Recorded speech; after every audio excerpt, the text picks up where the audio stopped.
Hey, good morning and welcome to JT in the Raw live show 7. And look who I've got next to me. It's my little girl Zoe. Okay, a couple of shout outs to start off this morning. First shout out is to Matty Fletcher. Matty has been a regular. He hasn't missed a show for the last 6 shows. And he sends me a Facebook message today and says, sorry, I can't make it, JT. I've got to go to a seminar. Thanks, Matty, for letting me know. You don't have to do that, but I really appreciate it. Okay, I reckon my timing's perfect because we're kind of at a dinner break in the Olympics. How cool. Good timing, JT. No, seriously, just more luck than anything else. So a huge shout out though. Hi, Eugene. Hi, huge shout out to the Olympic team. How good are the Olympics? In fact, I hate the Olympics because how can you work when the Olympics are on? Like between 11 and 12:30, 12:45, 1 o'clock at the moment. I just want to sit down and watch the swimming. Give me a thumbs up on the show if you agree that you can't work between 11 and 12:30. Darren Shaw, my trainer. How about this, mate? Thrusters this morning. Hated every single one of them. And you at that point. Okay. How good are they, though? Like, you just can't work. Give me a thumbs up if you agree that you just can't work when these Olympics are on. But what I want to share with you is a little story about the Olympics. And there's been plenty of critics saying that the Olympics may have lost their shine. I want to share you a story, and that involves this little person here. And Zoe was talking to her teacher at school, and her teacher said to her, hey, you know a lot about the Olympics. Like, that's because she's watching them pretty attentively with a dad like me, I guess. And I said to Zozo, hey, Zo, what about going to the Olympics as a sports reporter and covering all the sports? And she said, you know what? I would much rather go to the Olympics as a swimmer or a gymnast. Hey, Timmy Felton, yep, there she is.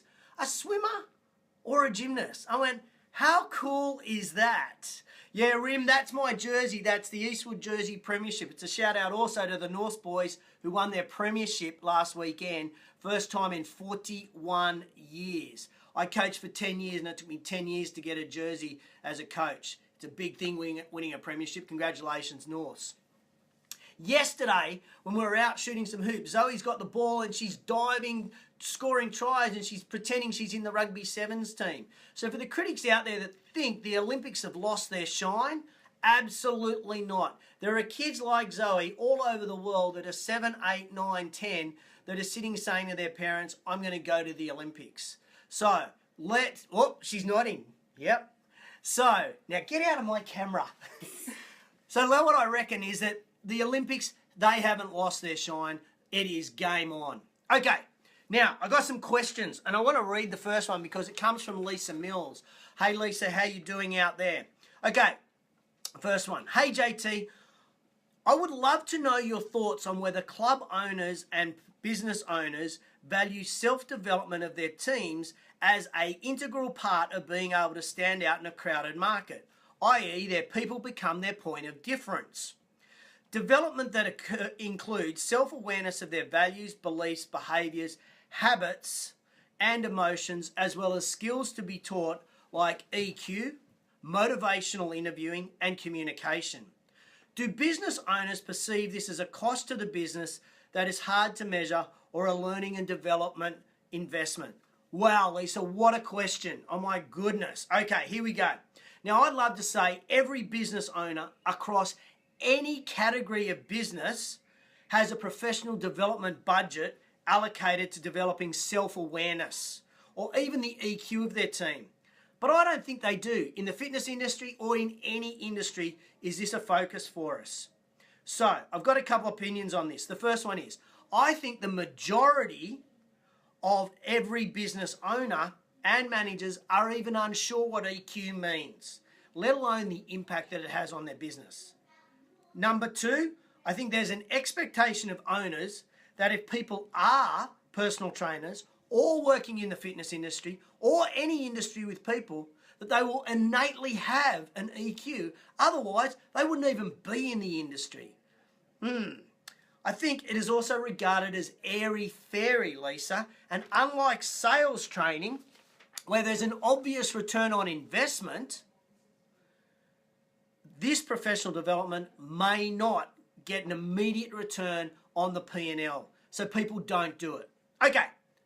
I also think it gets put in a too hard basket for everybody. Hope that answers your question, Lisa. Great question.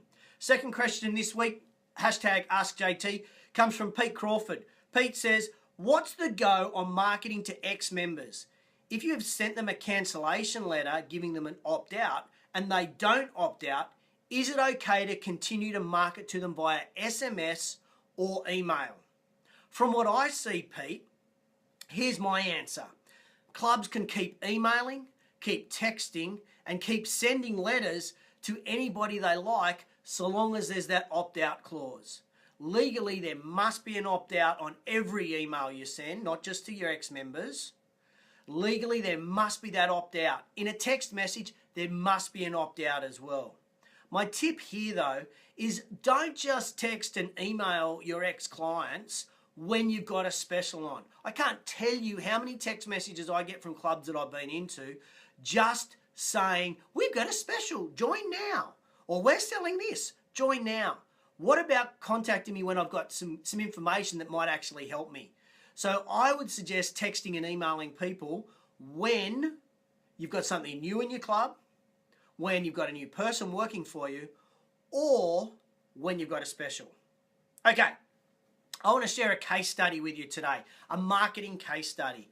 And for many years I've been doing fun runs, as you guys well know, and let me tell you, last weekend, it dawned on me that one of the most powerful marketing strategies is ambush marketing. And I'm going to tell you about ambush marketing in a tick. But we were at a fun run and Robin and Anne both said to me, if we're looking for a personal trainer right now, we would go to Vision Personal Training. I'm like, wow, let me paint this picture for you though. There were 2,000 runners and walkers at the Bay Run last Sunday. And I reckon that somewhere between every second person I saw, they had a Vision singlet on. One of those bright red singlets with the blue Vision logo on the front. I'm like, this is amazing. There were so many. It absolutely wasn't every second person, but it felt like every second person. So let me tell you, I wanted to write this down to get the definition right. This branding exercise by Vision last weekend is called ambush marketing.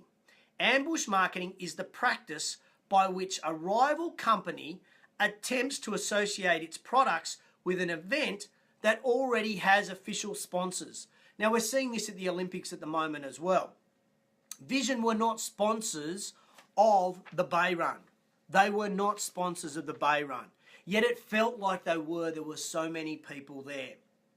I would give them 8 out of 10 for this strategy, and I guarantee that they would have picked up some clients from having so many people wearing their kit running this run. But the real marketing message actually came for me. Hi Ian, hi Elaine, hey Jono. Jono in the UK, how are you mate? Okay, the real message came from the Vision people. What I saw was a young Vision lady who, hey John Michael, all the way from the US, I'm going to miss you at the Anytime rounds. We're going to really miss you at the conference as well.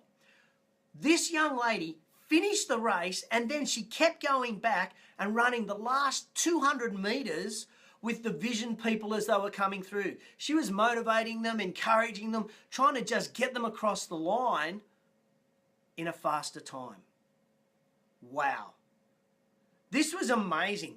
She would have done this for almost 45 minutes solid. It was really, really impressive. And it was impressive for the clients who got that authentic support, but it was also impressive as an observer. So the other story I want to tell you quickly is Robin and Anne were running, and like for about 200 meters, a Vision personal trainer ran with them and told them, stand up straight while you're running, breathe deep before they took off. They're like, wow, how cool was that? We didn't need that, but that was amazing. This is what I call ambush marketing. I've got no idea how much it cost Vision to supply the singlets or even pay the wages of the people that were there. But what I know is it had an impact on 2 people out of 2,000 minimum that were interested in then starting personal training. So kudos to you, Simo, and your team at Vision Personal Training. You have nailed ambush marketing yet again. Congratulations. Really well done. Okay, this week, what have I been up to? All right, well, obviously last Saturday, the North boys winning the premiership was my big highlight of the week. That was pretty amazing. But remember last week I was talking about numbers in our business, and at the Industry Leaders Roundtable, we compared key numbers. Thanks, Tamara Ambrose. I really appreciate that. She says, loving your shows. Really appreciate it. Double thumbs up for you. And we compared numbers of the fitness businesses, of the PT businesses last week on their P&Ls. And when we were looking at one of the numbers on the P&L line, insurance, I kind of went, geez, I am paying way too much for insurance. So this week, I shopped around my insurance and I've saved 40% on my premium for the next year. I am stoked. So happy with that. Here's the insight for you guys though. What about spending every month looking at one line on your P&L and seeing if your supplier of that product could do a better rate, or going to look to get a better rate? Often in business, what we try to do is work out how we can get more sales. How do we get more people joining? How do we generate more income? Perhaps we can make more money by looking at how we can save money. So give yourself a little target. One item on the P&L every single month, and imagine how much money you might save by the end of the year. This week we also launched a world first virtual roundtable for our members of Active Management. We had Ann Coppins from Gamification Nation. She was really working hard with our guys, our members. She's still got 1 week to go, by the way, members, if you're listening. And she was working really hard with them in order to teach them how gamification can have a really big impact on creating habits with our members. Gamification is an external motivator that creates people an enthusiasm, if you will, to come and work out or to spend money with our business. So that's been awesome this week. Some real powerful insights, and to get access to a world expert in gamification is just an amazing opportunity. It's been fantastic. I also listened to EO Fire with John Lee Dumas. John Lee was awesome as usual, but more importantly, he interviewed this guy called Kevin Cruz.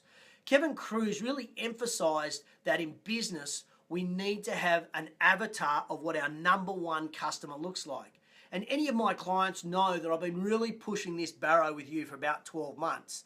Stop marketing to everyone, narrow the focus, get a number one customer, and it's easier to market.